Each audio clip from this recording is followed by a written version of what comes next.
From Writing Like an Engineer, this is the narrated PowerPoint on Chapter 4, The Textual Negotiation of Corporate Reality.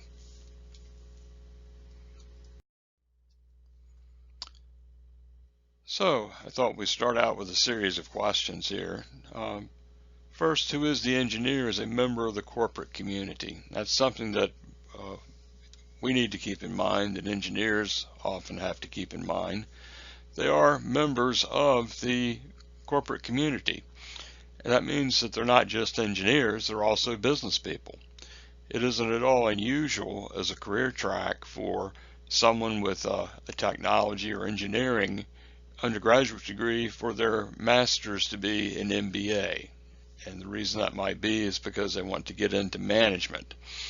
So while the engineer working for a corporation writes for other engineers, for peers, that individual also is a member of a corporation, and that means that they need to explain the significance of their work to people in marketing, so that people in marketing will know how to sell it.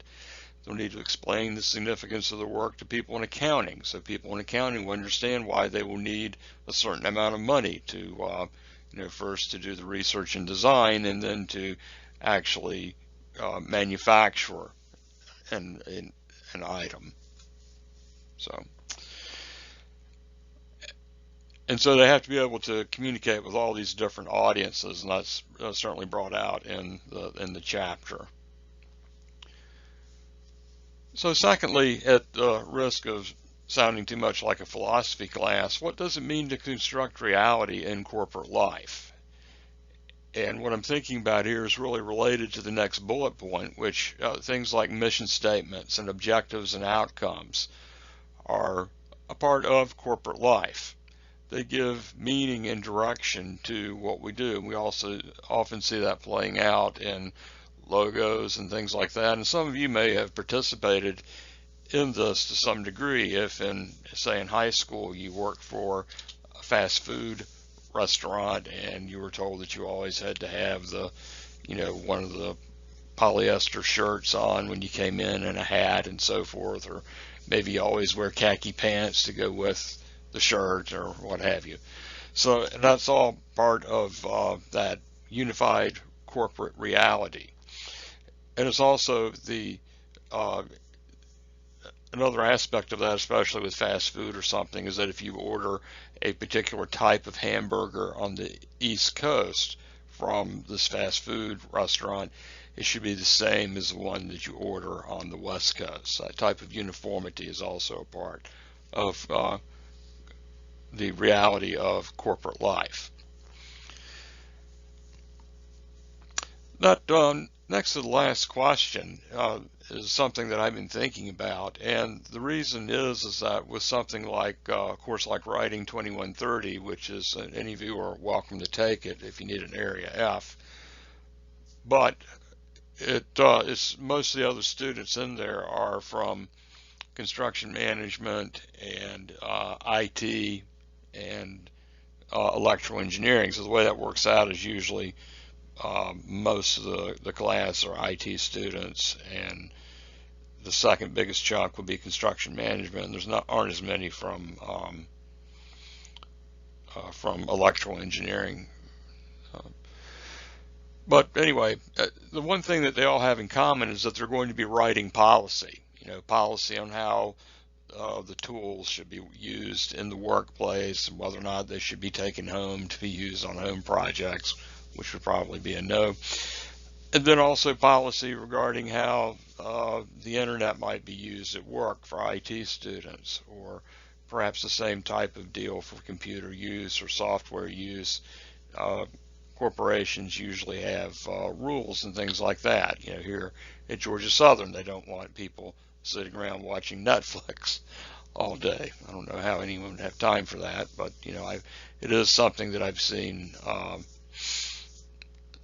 information about, coming out of the administration. So with that last bullet point about ethics, the role that ethics plays in corporate life, that's something that's explored to some degree. in terms of the chapter in dealing with different aspects of a corporation, and certainly with how you as an individual conduct yourself. And of course, when we talk about ethics, there's certainly a difference between what is ethical and what is legal. You know, for example, when you sell a car, you're not legally required to tell whoever you're selling it to everything there is to know about what's wrong with the car. There's a certain amount of risk that's involved. There's a Latin phrase that you may have heard before, caveat emptor, and it translates as "let the buyer beware." On the other hand, if you don't want somebody banging at your door after you've sold them a car, and you know there's problems with the transmission or what have you, then you need to be honest with what the car needs. And the same thing is true certainly in different professions. In construction, for example, sometimes um, there may be rules and regulations about what types of materials that pipes and things like that, for example, have to be made out of, or all that sort of thing, and all that needs to be observed. And then sometimes there's just what you as your company will decide that you want to use of uh, in terms of parts and things like that, and spending on parts, because ethically you feel like that it's the right thing to do. Recently, I've been seeing an ad for uh, those drones. About it's supposedly a guy who used to work for a drone company, and then it was taken over by another company, and they started making it out of cheaper parts, and it was breaking, and he left to start his own drone company. Now, I mean, that sort of thing does happen. I don't know to what extent it's true or not, but certainly it does happen out there in that place they call the real world.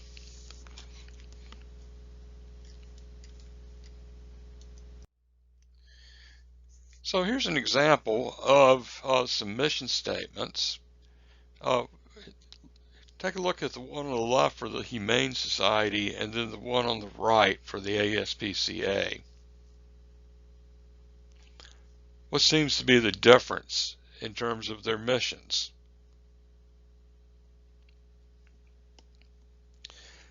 Seems like the Humane Society is more broadly interested in fighting for the rights of animals, right? Not just pets, and the ASPCA is more focused on pets.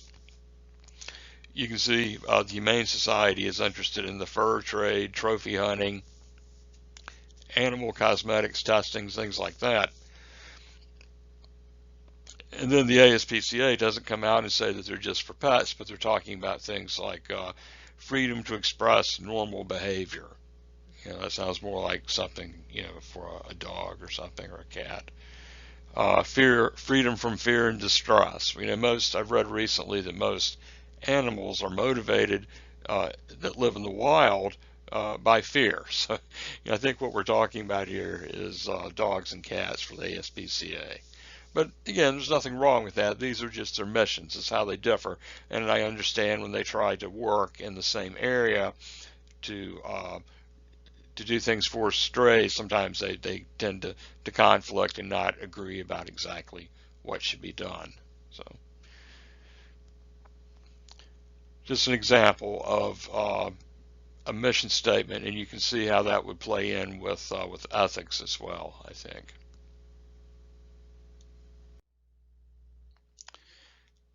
Now, mission statements are all around us, and a lot of times they're reinforced by visual rhetoric. And here's Gus, who I'm sure you've seen around campus quite a bit, concerned with sports and identity, that we're Southern, not state, and making sure we have a good Thanksgiving, so forth, and Mother's Day. And more recently, Gus has been helping out with the fight against COVID-19, with making sure that we all wear masks. So, and that, again, that's part of a corporate reality. A university is also, more and more they model themselves on corporations. at one time at the Continuing Ed Center here at Georgia Southern, if you wanted internet access for a room, like you're having a conference or something, and you wanted internet access for your presentation rooms, you had to pay for it.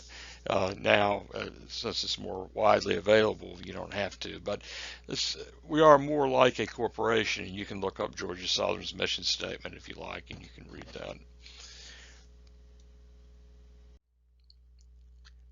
Now, technical communication has become very involved with ethics. And most of the textbooks that you see these days have a chapter on ethics, and these are some of the ones that have been published in the last 4 or 5 years. Most of them have a chapter on ethics. Well, they haven't always had one. And a lot of the reason had to do with this article. And you can see it was published in 1992.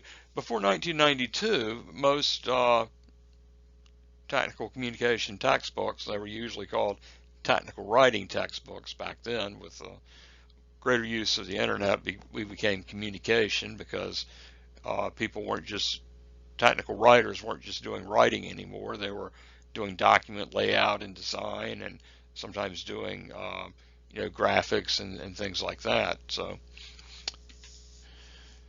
but anyway, this article by Stephen Katz was based upon this particular documentary, Shoah, which if you click on that, I think it'll take you directly to a site on YouTube where you can watch the documentary. But it's very long. It's about 12 hours. And don't worry, we're not going to watch it right now, wherever in this class. You can watch it on your own if this interests you. But it was created by a Frenchman named Claude Lanzmann in the 1980s, and the reason that he did it is because something that was going on then that he found interesting was that first the Soviet Union, former Soviet Union, was normalizing its relationships with Western Europe and with the rest of the world, really, and they were showing making some of their archives available from World War II. And I'm sure some of you have seen pictures of the liberated concentration camps where the people were really emaciated and there were stacks of dead bodies and so forth. Well, the Russians went one better and they made movies of that, just short films that were also being released. And so Lanzmann wanted to incorporate more of that. I guess he was also starting to hear more about Holocaust deniers, which when I was a child, growing up in the 1960s, I was obsessed with World War II, and you never heard anything like that about Holocaust deniers because there were a lot of people. It was very common to meet people who had either survived a concentration camp or who had liberated one. But those people were also starting to die because most of them were in the 60s, and that increased to the point in the 1990s that people who had fought in World War II were dying at about, and survived it, were dying at a rate of about 500 per day in the late 1990s. So anyway, Lanzmann made this long documentary, Shoah, and I've got here's some directions on how you can go about watching it, and watching like a couple of hours of it if you want to, if this interests you. And what it is, it's interviews with people who were imprisoned in concentration camps and people who worked there too. And some of them had stories such as they were not told what they were going to be doing, but they were told that if you sign up for this special mission, you'll get a new winter uniform or something like that. And then, of course, a lot of the people who wound up working in the concentration camps were people who were not, the concentration camps were pretty far behind the lines where a battle was going on. So those people were actually pretty safe. So it actually became a kind of a place where a lot of cowards also wound up. and that makes for a pretty bad mixture, all in all. But there were some who said that they didn't know what they were getting into, and they got out as soon as they could. They got themselves transferred or what have you. And some of the people, in terms of talking about ethics, Landsman recorded without their knowing they were being recorded. But anyway, there's a memo that begins the essay on the left.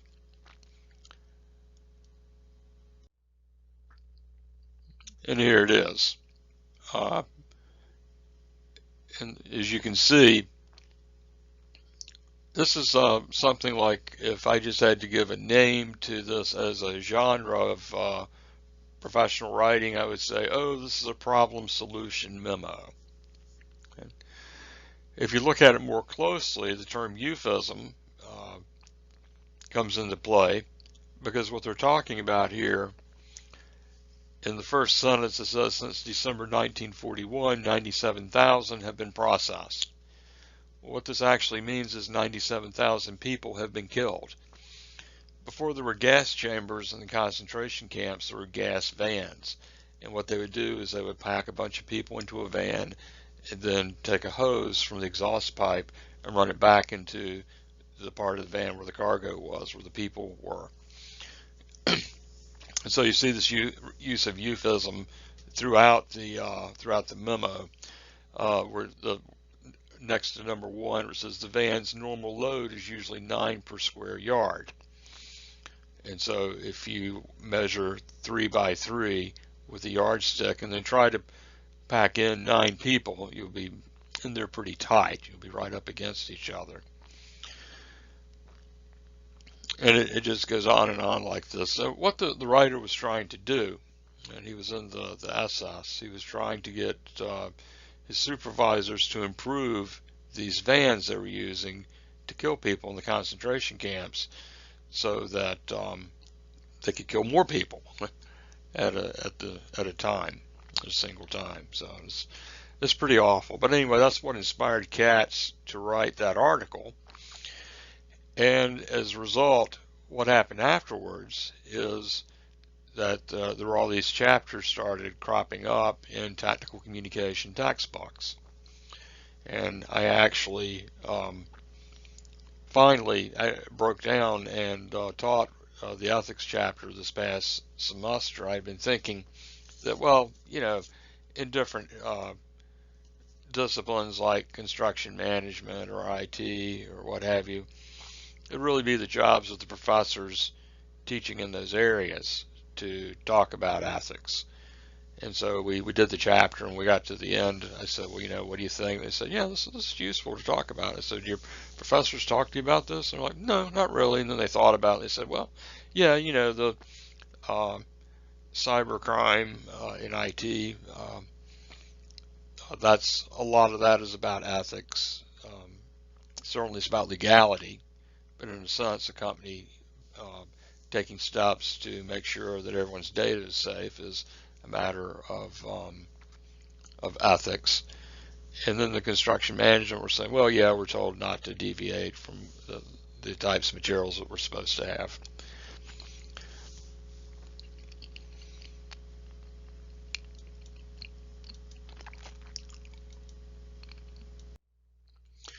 In technical communication, a new thread that has emerged just within the last 2 or 3 years has been one of social justice. And what they're doing with this social justice thread is to think about how workplace documents have been used as tools of oppression. And you can think about how that might be quite literal, like a document created, say, in the 1960s or the 1950s to suppress people's right to vote. That certainly happened quite a bit in the Jim Crow South. Or with minorities being able to secure loans. A lot of times the process required a higher level of literacy, and it was very difficult to read and understand. And of course, a lot of that came, to the fore in 2008 when we had that huge economic crash, because people were getting into houses that they really couldn't afford, and they didn't understand how, with the sliding scale for mortgage payments, how when the stock market wasn't doing as well, their mortgage payment was going to go up. Well, what if they lost their job? And that's what happened to a lot of people, and people lost their homes. And if they'd had a better understanding of that, perhaps they wouldn't have gotten into that situation to start with. So, but of course, in terms of ethics, you had people pushing them to get into homes that they really couldn't afford. And so again, this has become a recent thread in technical communication. And here's some more.